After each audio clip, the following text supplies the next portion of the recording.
Your backyard camera has seen something. Having your house broken into is bad on a lot of levels. Even when you aren't home at the time, there's always that thought of what if you had been home. Would they still have come in? And if so, what would you have done? What would they have done? Then there's the inconvenience of the cops and the cleanup. And if they take or damage too much, weeks of dealing with the insurance company too. A bunch of bullshit hassle when all you wanted to do is come home to your life away from the world and find it the way you left it. But the worst part is the sense of wrongness, of invasion. And it's not just that someone entered space that was supposed to be safe and just for you. It's that it reminds you of the fact that it can happen anywhere, at any time, that no space is truly safe. When I was 23, somebody broke into my apartment. I was pretty broke at the time too, so they didn't get much, but the feeling they left behind stuck. I invested in better locks and doorstop sticks. And when I got my own house, my first big purchase was an alarm system and a set of cameras. Where I live is off the beaten path a little bit. I'm in a neighborhood of sorts, but at the tail end where it looks like the woods behind the development might eat my house and the ones down the street before too long. Someone has to work to find me, in other words, and my little piece of quiet really is full of peace and quiet. And then last week my phone buzzed. Your backyard camera has seen something. I frowned down at the notification. It wasn't the first time I'd ever seen a similar notification from my phone, but other than me, my sister when she visited, or the occasional delivery person, it was rare. I usually went out to meet friends. The mail was delivered down at the street, and the cameras were all set to not go off at the sight of a passing bug or squirrel. Even rarer was the backyard camera going off. It was fenced in, and it was a rarity that anyone went back there but me. The one time I remembered getting a notification from that camera that wasn't me, it had been a fat possum waddling along the top of the back chain-link fence last summer. But this wasn't that.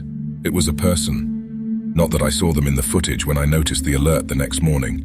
No, they kept themselves clearly out of view when lifting the piece of cardboard to the camera. The black marker words printed across the paper swam in and out of focus as the camera adjusted, but I managed to pause it well enough to read them after a couple of tries. We can never meet, so this way. You are not safe. He will come. For you. Get gun. Kill him first.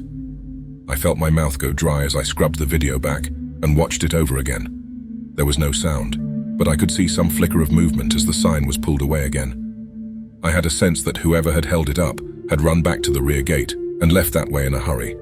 Heart pounding, I went to the back door and looked out. There was no sign of anything misplaced or left behind or... No, wait. The back gate on the fence wasn't latched. It had swung back closed, but not hard enough to latch it. Going out into the yard to pull it closed, I felt the familiar feelings of violation and fear begin crawling up my sides, each hooked nail digging into my ribs as they scuttled up and coiled into my brain. What was this? Some kind of prank or neighborhood kids? I felt a flare of anger at the thought, but some relief too. If it could be explained away as stupid kids, at least it wasn't really anything to worry about. That afternoon I called the police, and when they sent around a cop an hour later, I had the video already downloaded on a USB stick and had written down the timestamps and everything I saw. The officer was nice enough, but I could tell he wasn't overly concerned, and when I threw out the idea of pranking kids, he happily jumped on the idea with an enthusiastic nod. I thanked him for his time, and then went around to all the cameras, making sure they were all adjusted to be at the best angles for any future visitors. Then I went inside, locked all the doors, and waited. I was starting to doze just after 2 in the morning when I heard my phone chime and jolted awake. Picking it up, I saw the notification. Your backyard camera has seen something. Blood pounding in my ears, I tapped on the notification as I got off the sofa and headed to the backside of the house. The screen lit up with a live feed of the backyard's camera, and I stopped in the middle of the hallway as I realized what I was seeing. It was a smaller person, probably a woman, running away from the camera toward the backyard fence. Following her was a large man wearing a dark blue or black set of coveralls. He covered the ground quickly with each long stride, and he managed to grab her hair as she started over the fence. I let out a gasp as I watched him ball up his other hand and strike her once, twice, 3 times in the side of the head before letting her fall bonelessly off the other side of the fence. He clambered over after her, and they both sank into the green-grey murk at the edge of the camera's night vision. I called 911 immediately, and to their credit, they were out there quickly looking for any sign of my intruders. They could tell I was legitimately freaked out, and they spent nearly an hour combing the area for any sign of where the man and woman could have gone. Meanwhile, I had rewound the video to before the notification, and watched it again to see what I'd missed starting from the middle. Like the first video days earlier, for some time it's just the boring backyard at night. Then, without warning, a piece of cardboard slips into view from below. The writing is worse this time, but I can still read it when I pause the video just right. Gun didn't work. Find another way or run. Do not show them this video, or we are lost. The sign is held up for about 10 seconds before a woman comes running into view, being followed by the large man chasing her. It is a woman, I can tell that now. She looks familiar even, though I can't say I've ever... Ma'am? I jumped slightly at the deputy's presence. Shit, you startled me. Sorry, what was it you needed? He smiled. Sorry, ma'am. Well, you mentioned having a video again. Do you still have that? I felt myself hesitate. Why? Why did I want to listen to some strange invader over this guy who seemed nice and willing to help? Yet I already heard myself lying to the deputy, telling him that it didn't back up the video this time. He frowned. Well, that's a shame. It's not that I think it didn't happen. I do. But having proof like that could help us figure out what happened out here and why. I nodded, and then gave a start as a thought occurred to me. Did you find a sign? A sign?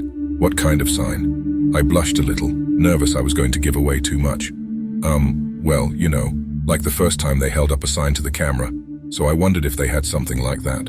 You know, this time. The deputy stared at me a moment before shaking his head. No sign. Glancing back over the yard, he turned back to give me an awkward smile. Sorry, I'm not more help, but we will keep looking into this, and we'll be back in touch. And if anything else strange happens, just give us a call, okay? 3 nights later, my camera alerted me again.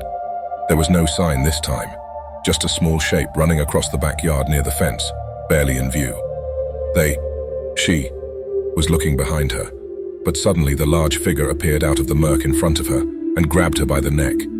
Her feet were kicking a foot of the ground, and after a few seconds of struggle, she went limp. The large man dropped her to the grass casually before turning toward me. I mean the camera, and walking close enough for me to see their face. It was the hardened and cruel face of an older man, sloped and jutting forehead over 2 small eyes, and a hook nose that pointed down to a twisted, smirking mouth. A large scar, clearly years old even in the poor clarity of the camera footage, ran like a lightning bolt down from between his eyes to the bottom edge of his cheek. He stared into the camera, mouthing words that I could not hear, but that I still felt in my heart. Maybe it was my imagination, but it seemed like I knew what he was saying and that it was meant for me. Be seeing you. I had taken a sleeping pill the night before, and so I didn't see the video until after 9 the next morning. I called 911 yet again, and this time it wasn't the nice deputy from before that came to my door. It was him, 20 years younger and without a scar, but it was that towering man from the videos, staring down at me with what felt like contempt as I gasped for air and pushed the door closed to a crack. He asked to come in and take my statement, but I told him no thank you. I'd changed my mind. Puffing out a long, irritated breath, he finally wished me a nice day and left. I could hardly breathe or think after I pushed the door shut and locked it. It had been him, right? Much younger and unscarred, but I remembered that face. But he hadn't seemed to recognize me, unless he was a really good actor. I thought about calling 911 again, but what could I tell them? I didn't know what to believe or think, and I was even starting to doubt myself the more I tried to make sense of it all. Maybe I just needed to give it some time, try to not think about it, and see if weird things stopped happening, or I could figure out some explanation for it all. I spent the rest of the day checking the doors and staring out the windows, and by that night I was a nervous wreck. I was locked in the bedroom with a butcher knife under my pillow. I told myself it was just a precaution to make myself feel better for a night or two, but I didn't know that I believed it. I felt like I was trapped in a room filling with gas, every minute making the pressure grow as it became harder to breathe. I didn't think I'd be able to sleep at all, but at some point exhaustion took over. I woke up to him on top of me. His weight was crushing the air from my lungs, but the fear and adrenaline was keeping my brain razor sharp, at least for a few seconds more. In the moonlight coming through the window, I could see it was the man who'd been at my door leering down at me. One hand over my mouth and nose, the plasticky glint of zip ties were coiled around the fingers of his other hand.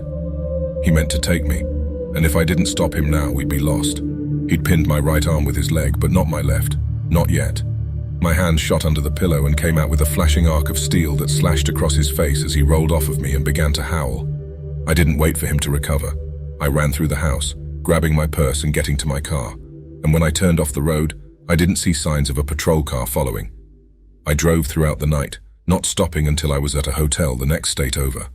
A half-dozen times I almost stopped in some town along the way, asked for help from the police there, or tried to find some authority I could trust. But when the world is insane, it's hard to know where to look for sanity. I didn't understand what was happening, and my mind wouldn't settle enough to try and figure it out until I was somewhere safe and got some rest. So I kept driving until I was falling asleep at the wheel, and then I found a room and a bed, where I slept until the middle of the next night.